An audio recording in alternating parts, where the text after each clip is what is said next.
Welcome.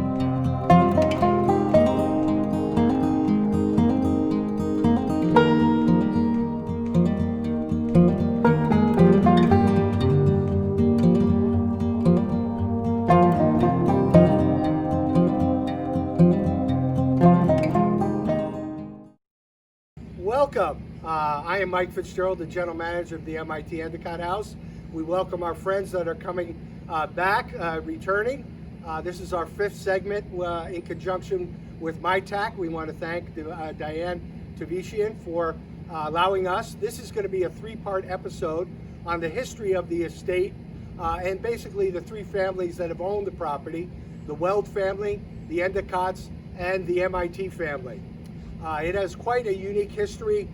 In this episode, we're going to talk more about the house, the architecture, and a little bit of history. On the next episode, we're going to get into life as an Endicott in the home. And then the third episode is going to take you through the guest rooms and some of the secret places that we have adorned in the property. I want to start off that the original use of the property was a rock quarry. That's why we have a very interesting topography that we're left with. That was back in the 1850s to 1860s.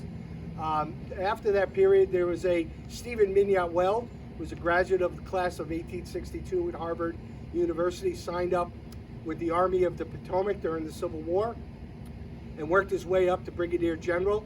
And I'll get into a lot more of the aspects of that. Purchased 1,000 acres here and developed a self-sufficient agricultural estate.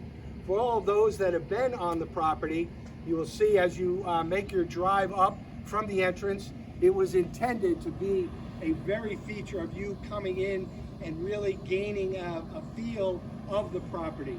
The general hired Frederick Law Olmsted, who they became friends during their involvement in the Civil War, and Olmsted did the original design of the property, and the Olmsted firm did the design for the Endicotts when they took over. I just want to share with you a little poster that we have here showing the original estate. And as you can see, the Victorian home on the top left-hand side, very majestic. And the sundial, which they called the clock garden at the time, which is still as it is, exists on the site. There's actually two gardens that remain in their original design. And as you can see, the greenhouses, which we have now adapted over time into gardens, and you can see the vegetable and wheat field up in the far right-hand corner. And it really demonstrates that it was a self-sufficient agricultural estate. I want to take a quick aside. When you look at the home here, this is a French manor home built by Wendell Endicott for his second wife, and Priscilla Maxwell of the Maxwell Car Company. And the design was to build a French manor home. All the Maxwells lived in a French style manor home, and they adorned the Long Island Sound in the Connecticut, New York area. And so he hired Charles Platt, had him brought up here to design the home, and he wanted a French manor home to look like it existed from the 17th to 1800s. And one of the majestic features of this is what they call a sloppy mortar mix. I learned a lot over the years here, and a used brick. They actually had bricks brought in from three different Boston brick foundries with used brick, and they had workers chip the mortar off the brick, and then it was laid up by the masons. Most recently, we had to add a fire staircase to the building in our recent renovation. And one of the interesting side stories is we wanted to replicate the house and not look like it was added on. It was a great accomplishment. We had some challenges finding the limestone to match, which we did. But our greatest challenge was getting the masons who are working in a contemporary setting to do a sloppy mortar mix. They actually refused on the first day on site, and we had to work with them and convince them. And it all worked out. But as you can see, the house is actually 4 stories above ground, and there's actually 1.5 stories below ground. A beautiful slate roof, which is original to the house. Talk a little bit about tuck pointing. One of the questions that came up with the MIT facilities folks is, have you been tuck pointing the building? No, we have not had to. This property was completed in 1932. I've not had to do any tuck pointing except for a couple of small areas on the few of the 6 chimneys that adorn the house.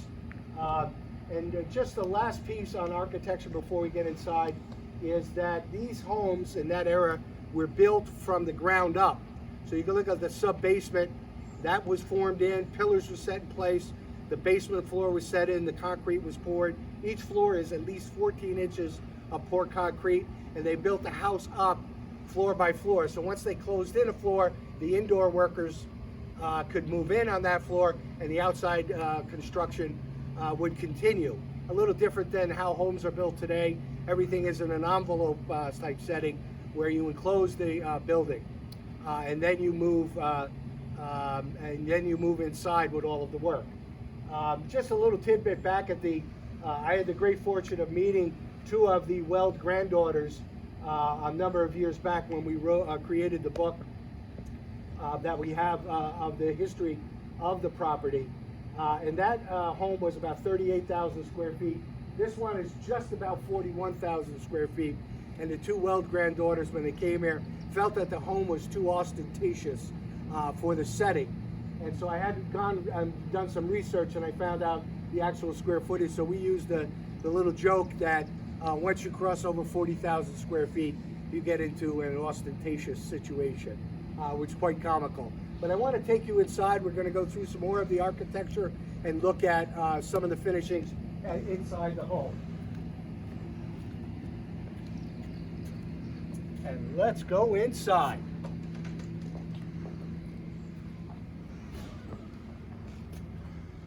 Okay, all right, apologize for the technical difficulties. I have a mic, a lapel mic now as we move inside, but I wanted to show, I did start with this, but the entrance vestibule has a beautiful marble floor with an inlaid matting. I wanted to show you this. We actually have matting that we cover this today, but this was built with the house, and the theory was you could keep changing the mat over time, and you could actually have a winter mat, summer mat, spring and fall. It was quite unique at that time. And I want to also introduce the MIT portion of how we show off the house. We have a bust of William Barton Rogers and his brother Henry Rogers, who started MIT. And we have a letter, if we could show here, of their correspondence in 1846, starting the idea, the concept of a technical institution. It took them a few years to get things going. It was instituted in 1861, but abbreviated for the Civil War, and then back in 1865. But we wanted to bring in some MIT character. This was a project that we did in conjunction with the MIT Museum. And you're going to see a lot of collaboration with various groups as we go through the house, both with the family, local folks, and also our partners at MIT. The next piece I want to point out is this beautiful brass and glass. Technically, it's a storm door.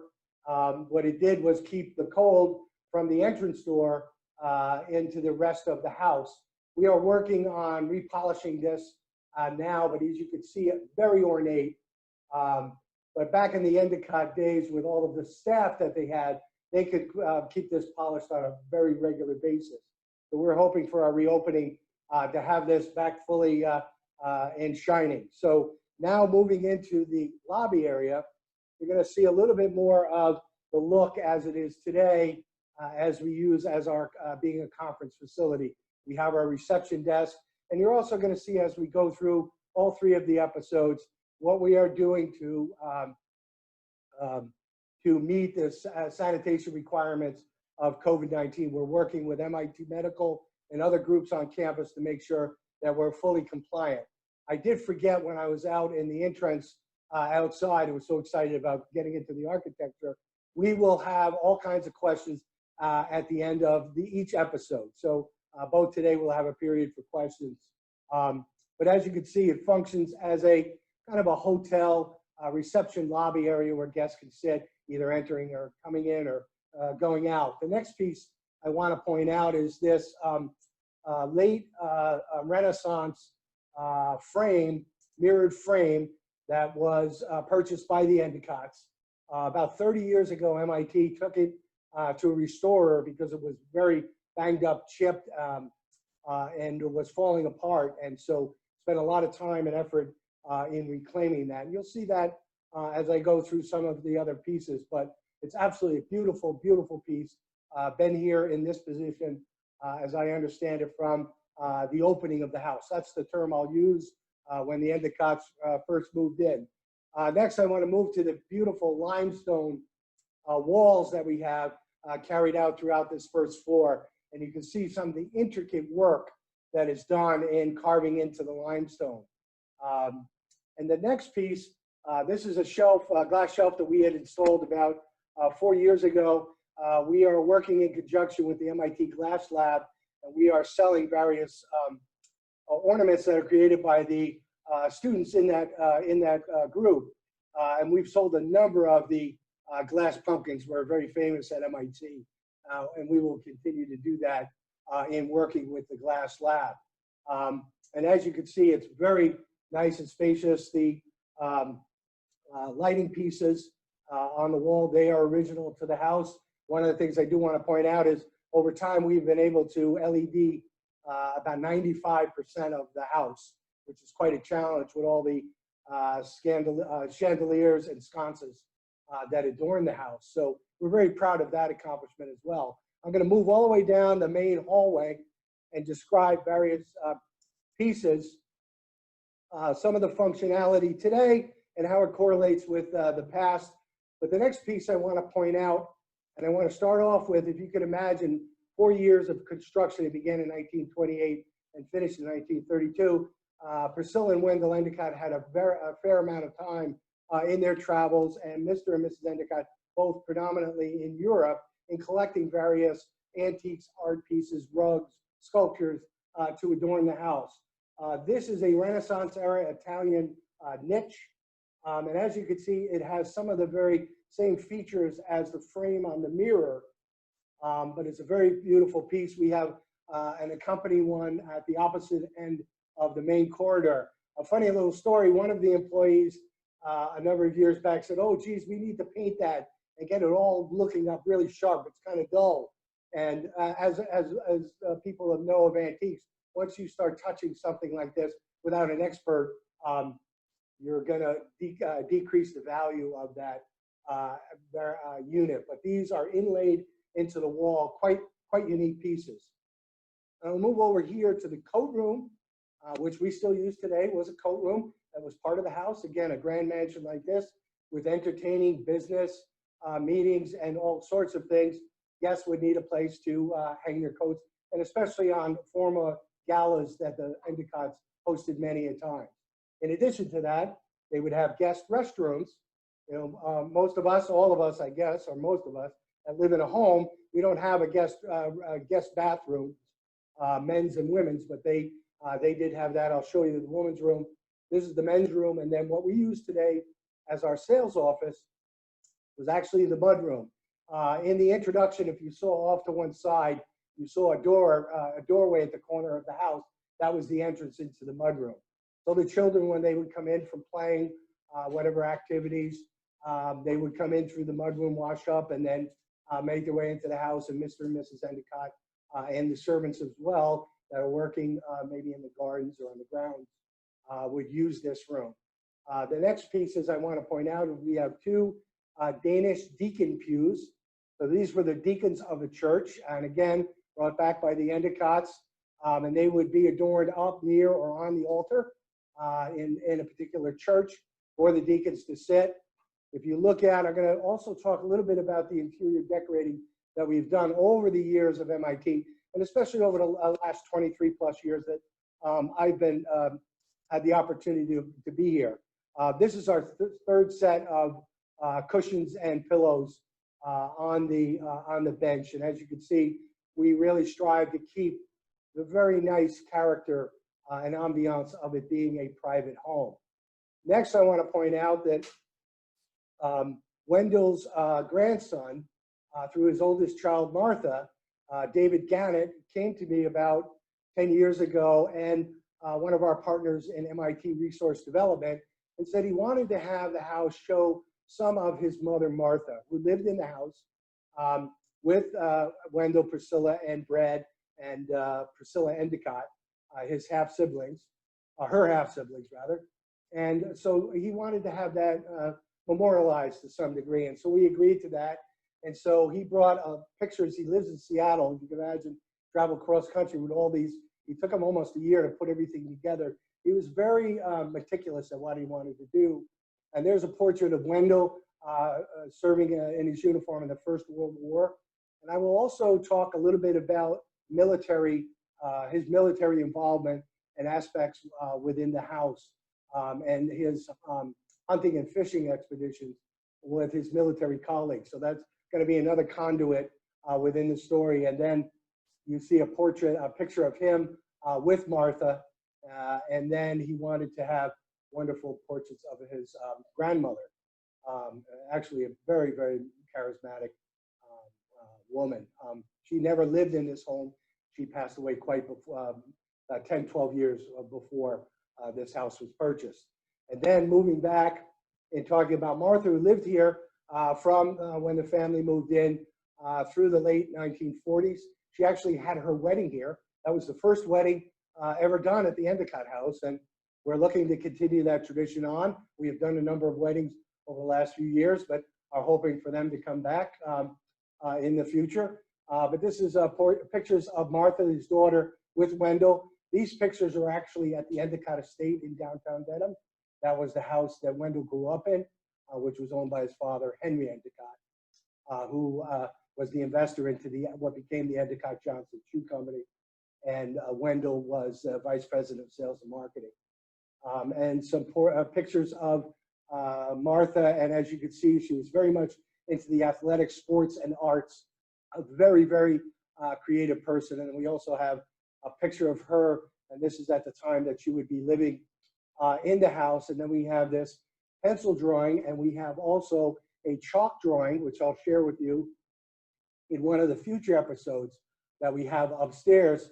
And a kind of an interesting little story. When I first came here, we were trying to figure out pictures, paintings, and where everything was. And we had this chalk drawing upstairs on the second floor. And I was always wondering who it was. And finally, it was Brad who told me that was his sister, Martha. So made that full connection. Another little unique feature of the house. Now going into the, this is the ladies' powder room. That would be for all of the guests. And as you can see, our interior decorator, Cynthia Wells, who has worked with at MIT for over 30 years, selected some wonderful, nice pieces that really fit into the feel of the home. But this was a space that would be used during that for the guests, the female guests, to come down during a reception or a ball or a dance or something like that, and to freshen up. And we use this quite a bit today for our wedding events. And as you can see, we've kept the same character throughout the space.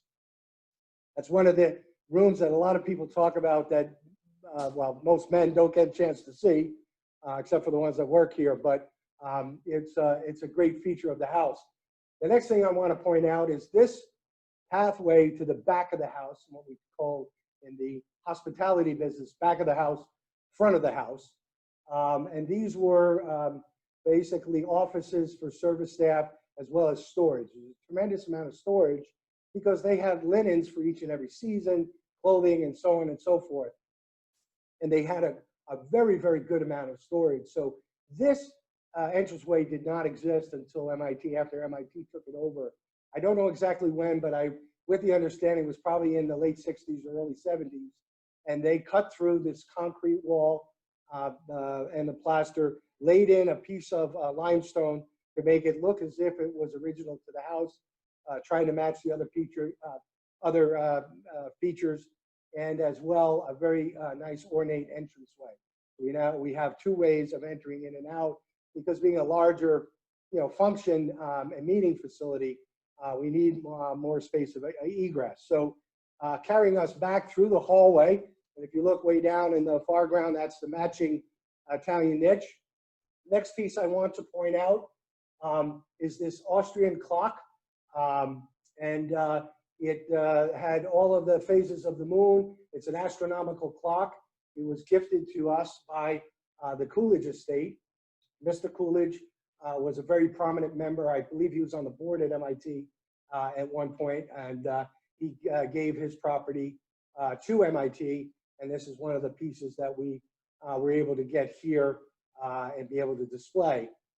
The significance of this is that it shows that during the period after Dr. Killian had taken possession of the property, and a couple of subsequent presidents and other senior management at MIT, their friends and themselves wanted to adorn the house and accompany many of the pieces that the Endicotts left with various nice rugs, antiques, and artifacts. And so those were gifted to MIT throughout the early 15, 20 years. And moving a little further down, again, I could show you really some of the key on the limestone. It's very, very intricate work here. This is the original service corridor to the back of the house. And then moving in here, I want to show the elevator. This elevator is ADA compliant. It was about 10 or 12 years ago that we installed a new elevator. There's kind of a little bit of story to it. And again, it's going to come up in the next couple of episodes as well, because the original elevator was 48 inches square. It had this beautiful brass gate that you would go in and close, and once it made contact, it would move you to the floor you designated. It was an Otis elevator, very similar to other private homes. It was a certain model, but very, very sturdy and would probably still be operating today if we didn't have to expand for the ADA compliance. But that was a 48-inch by 46-inch elevator. A minimum today is 48 by 48, and so we had to expand to 52 wide. And so we had to go into a couple of the rooms as you go up the shaftway. And I want to show those in subsequent episodes to show how much work we did to really make sure that you wouldn't recognize that the room has changed. And I actually did tour Brad after this project, and he was amazed that 2 of the 3 rooms, he couldn't even recognize any changes. So with that, we're going to make our way up. And I want to show this is a hand-woven Persian rug. And again, our interior decorator selected, I think it was a project we did about 17 or 18 years ago. It's hand-woven, and it's been here since that time. You look, it's very, very good condition. Share a little secret is that this rug, each of the 2 pieces, have been reversed. So what you have is you have a fair amount of rubbing on the knob of the stairs. And so after about 10 or 11 years, what we did was we flipped it around. So it is now at the top of this staircase, used to be at the bottom of the staircase. Another interesting little trick. So I want to make my way up and show one of the great pieces that we get a lot of comments and a lot of talk about from our guests. And this is the 17th century Brussels wool tapestry that is part of the original house. And as you can see, it fills up the entire space. It is been around for quite a long time. I think it's just absolutely beautiful. An interesting side point is when you have limestone, terracotta floors, plaster walls, plaster ceilings, hardwood floors, it's all hard surfaces. So this tapestry is a function, provides us with an acoustic balance to knock down some of the noise that you would have, especially when you have larger amounts of people than a family of 5 living in the home. And right on cue, our grandfather clock went off. And I want to point this out. This was a gift from one of the Sloan School executive education groups. And that was one of the core functions of the Endicott House for its first 25 to 30 years. Executive education programs, 2 8-week MBA level programs. And what had developed was each of the groups wanted to thank the Endicott House for the 16 weeks that they lived here and offer something to adorn the house. Some are pieces such as the grandfather clock from one of the groups.